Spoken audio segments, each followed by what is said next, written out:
Do you like flashing images? Yes. Do you like blood? I have some. Do you like willies and nudity and stuff? Again, I have one. You got one, yeah, that's fine. Do you like body swap movies? Like Face Off? I love Freaky Friday. Freaky Friday, that'll do. Or like body snatchers, I guess, more like. And No, I like Freaky Friday. okay, Freaky Friday, that works. Okay, well, you're gonna love Brandon Cronenberg's Possessor. Yay! Do you want to give the people at home a bit of a summary? Just a little brief one, because they've probably seen the film if they watch this review, or maybe not. I don't know. Possessor, yeah, it's a really interesting one. It's one of those films that kind of came out in 2020, and it's one that I've always seen people recommend, and it follows a really interesting premise about a corporate. It's almost like a corporate killer, Yeah. who possesses another person and uses their body to kill a target, and that's usually to the end of causing the CEO of a business to die, so then that gets passed down to someone else, Yeah. which then means that certain people will then get loads of money, Yeah, so they're like paid off by people to create a lot of political or like business instability for like monetary gain. It's interesting. It's the same sort of like rich people are evil murderers themes as Infinity Pool. I like how it's not like a nation, one nation versus another nation intelligence assassin. It's not like a saving the world assassin. It's just, you paid me lots of money, so I'll kill this person. But it's also class. It's like, it's a proper organization, and that's quite interesting, I think, and unique.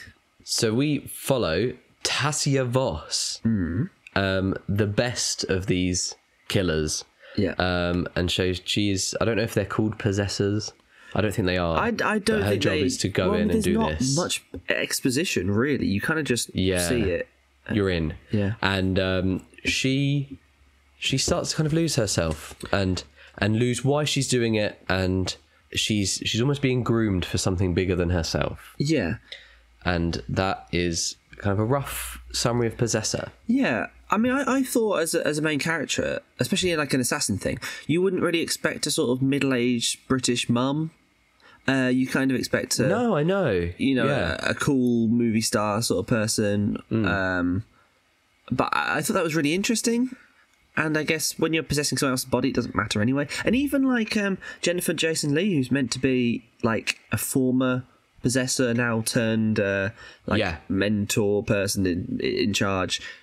She's the same, which I think is good. Like they need a good actor more than they need like an action star. Which makes sense when you're going undercover for a spy. I think spy movies always really they don't really put enough effort into the spying, which I find very interesting, and the disguises. I think when you see her, I think something I find really interesting is when you first see her when she's being herself, she's kind of remembering how to be herself again, and she's rehearsing the lines of what she's going to say to her kids and to her husband, and then we later on see her preparing for someone she's about to possess, like spying in on him, repeating his lines and getting his rhythm and cadence and accent in exactly the same way. So it's almost like her real life is kind of no different. She's lost all her identity, and the real woman is just as much of a body she possesses. Yeah, it's great. It's a lot about kind of losing yourself into your job, I guess. Yeah. As she possesses people, again, it's not really explained, but I kind of picked it up as she's not like taking over a dead body, that there's still someone in there. Yeah, but that's what the second when half she of the movie takes is about. over, so when she takes over, Colin Tate, played by Christopher Abbott, who's very good in this. He's in the Wolfman film, the upcoming one. Okay, I don't think I knew him from anything else. Let me just look up his filmography. But what's his name? Christopher Abbott. I don't think he was familiar to me, but I thought he was brilliant. He was very good. So it's almost like to possess someone and get this hit off, this assassination.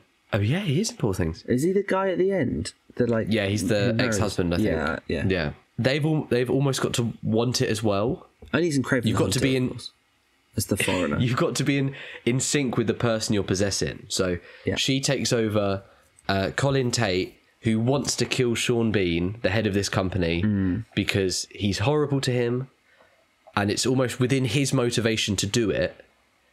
Yeah, I kind of got the vibe that she couldn't just take over a random guy and then kill Sean Bean. Yeah. Well, they have to make because there would be like internal clash and conflict, and they'd fall out of sync. Yes, so he's trying to kill, well, she's trying to kill, whatever. He's trying to kill Sean Bean, who's the businessman, Bean, and also his daughter, who is the body she's taking over's boyfriend, and the woman is Thomas Middleton, who you've worked with from Lord of Misrule. Lord of Misrule, which isn't on her Wikipedia page. I think maybe she removed it because it was showing her up because it was rubbish. That's sad. That's really sad. It is sad. Well, I hope you had a fun time on it at least.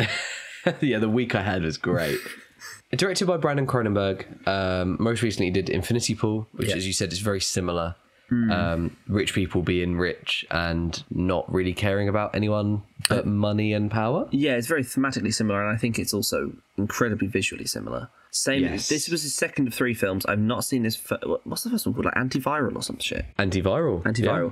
I've not seen that. But I've seen Infinity Pool, and I saw a short that he did, which was called. Oh God, it had a really long name. Please speak continuously and describe your experiences as they come to you.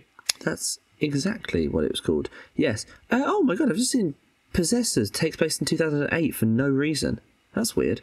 Anyway, yeah, that's weird. It just says at the start of the plot summary on Wikipedia in an alternate 2008. What a weird film to set a period drama in. For no reason. I guess you can't do COVID because that would be weird. Although they do have some masks in the movie, some good mask effects.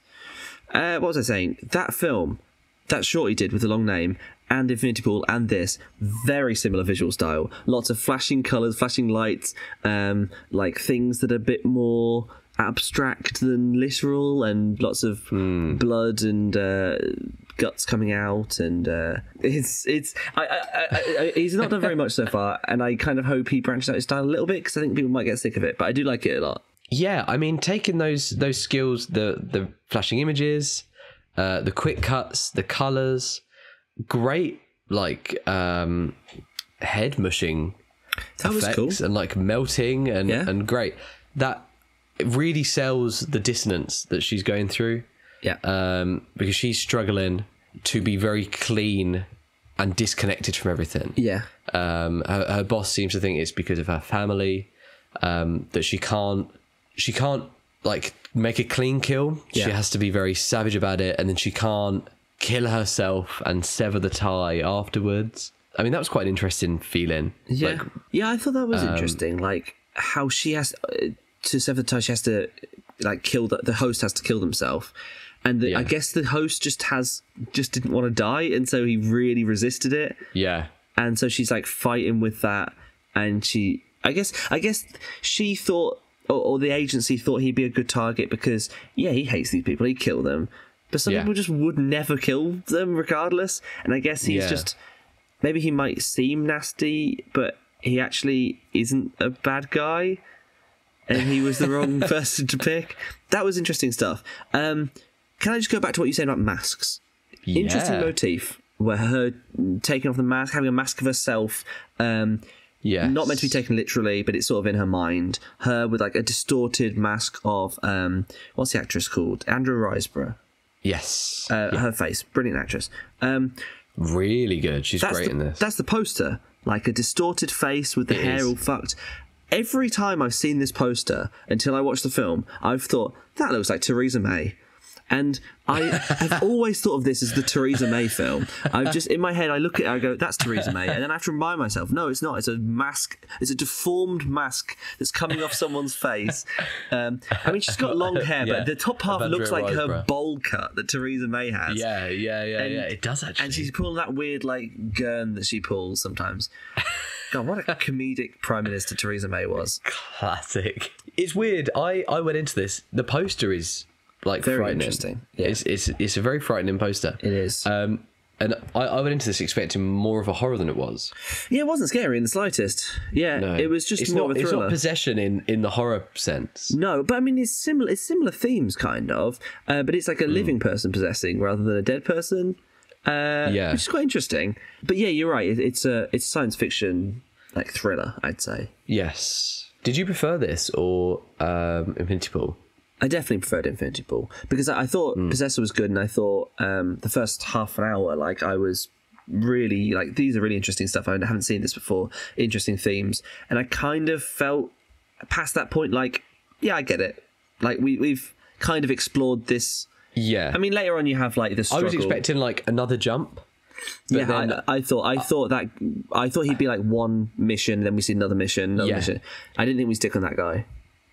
I thought it's almost a good idea because I know one of our future projects that we really want to tackle is to do almost like a loosely linked anthology film. Yeah. Where us and a couple of other friends, a couple of other directors go off and make shorts that are almost show run by someone. Yeah, I'd love to do that. As a nice way to get high production value for a feature that has no budget.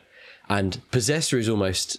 that's why I thought this was going to be. Yeah. That you start with the opening scene with one scene, and then you have an opportunity to do like that shorter story with Sean Bean, which then concludes, and you learn something else about her, and then she goes into the last one.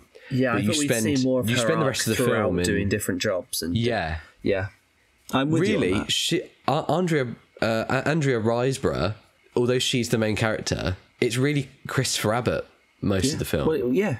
He's playing her. He plays the part most of the time. Yeah. Which is, it's weird. It's weird to get your head around because it's the same character, and he plays it so well as the same character. Well, he plays it so well as different characters. He plays it so well as the actual guy and as her taking over his body, and to different levels. Like it feels different when she has more control and when he has more control, and when she's like trying to act like him a little more. That was interesting.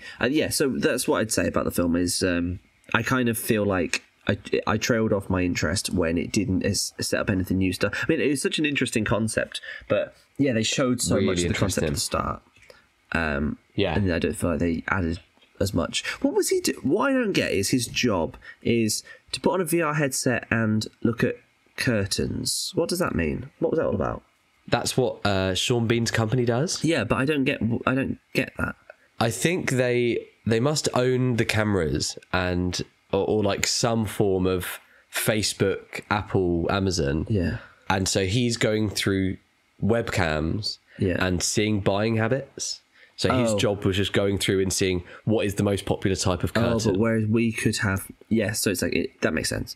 Also, so I watched the first half of this movie on all four, and then I got frustrated with the adverts. And then you bought the second half and watched it. That's what I bought the DVD. Yes, and then I watched it. Anyway. And you played it on your phone. Yes. Yeah. Anyway, I watched that scene where he's looking through the webcam and there's some naughtiness, and the all four version is different to the DVD version, which makes me think it's British versus American values. What did you see when he saw the rudeness? Man eating out woman. That's sexually not pleasuring. The all four version. That's the censored version. The all four version, you graphically see everything. You first see him fully out and up, and you see her fully, and then not covered in an angle, and he's not doing mouth stuff, and you see it all really graphically. Yeah, really. And then then that's I was trying to find where I was. It was that censored one. Oh my god, I'm gonna have to rewatch it. What the frick? And then rewatch it again, probably. I reckon. Yeah, it's weird. I need to buy the DVD. What's going on? Did that. And also, like that scene was longer in the one on. I mean, Channel 4 is just. I mean, it's naked attraction. It's all embarrassing bodies. No one wears clothes on Channel 4. It's all smut. It's all freak show smut. I just watch ITV game shows. That's all I watch. Well, I do like The Chase a lot, actually, and I'm gutted that I'm going to be in Corfu. I'm going to be in Corfu when Anne Hegarty, the governess, is in the Old Crown in Birmingham. Because I'm trying to collect. I'm trying to go to the pub quizzes of all of the chasers, and I missed the Dark Destroyer, and now I'm missing my favourite, the governess. Right. Don't go. Well, no, I want to go to Corfu. Maybe she'll be back.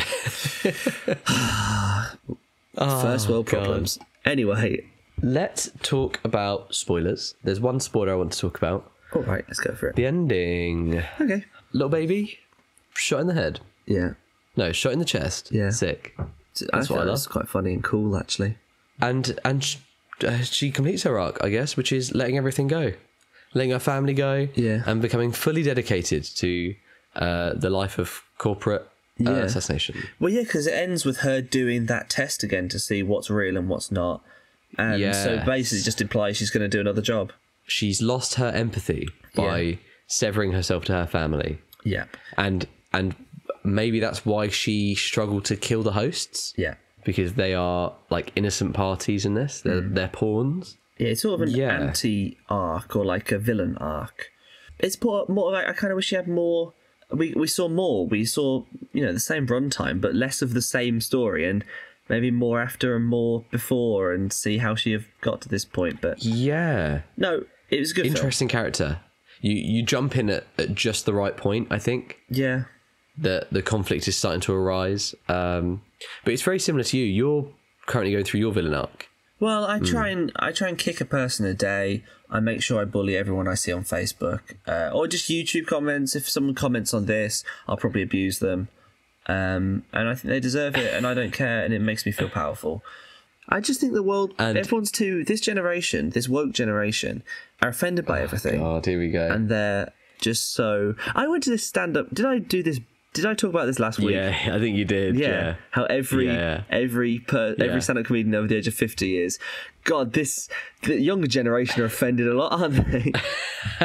But I kept saying every birthday for the last 3 years, you've given me mounted butterflies in frames. Yeah, but unlike the character who feels bad I feel really guilty about these. I don't. I kill them all. I kill everything I see. I'll kick your dog if you want. Yeah. Right. And that's Possessor. That's Possessor, the Theresa May biopic. What did you rate Possessor? I gave it 3 stars, which might seem a bit low.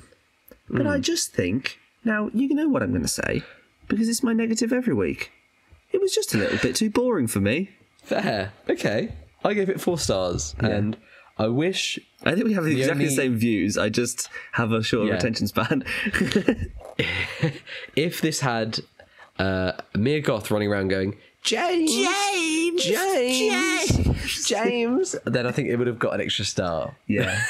Infinity War was really good because that was just crazy throughout, and it was great characters, and they did loads of stuff with the concept. They did everything they could do with the concept. It was great. And there's an extended version, isn't there? I think there might be. I haven't seen it. I think there's a more graphic version. Once again, I think when he's having a wee and she joins him, I think maybe it's a little bit more visual in one of the versions. Maybe I should go on all 4 and have a look. But yeah, Did you say get on all 4s and have a look? Is that what you just said? Anyway, Brandon Cronenberg, I look forward to seeing your next film. And sometimes nepotism can be good. Yeah, I was just about to say, I love directors who come from nothing and have no prior links to the industry with their own style. And I mean, sometimes they're good, though. I mean, Oscar Perkins has done, did he do The Blackcoat's Daughter? Was that right? Yeah. Someone else. He's good. So. There's a few. Lily Rose Depp oozes talent. She can do every single emotional range. And I'm so glad that she's replacing Anya Taylor-Joy in Nosferatu. But Jack Quaid. We all love Jack Quaid. Good. He's great. Jack Quaid, good. Get him in Possessor 2. Anyway, we've rambled long enough, and now we need to edit this. Anyway. So let's stop talking.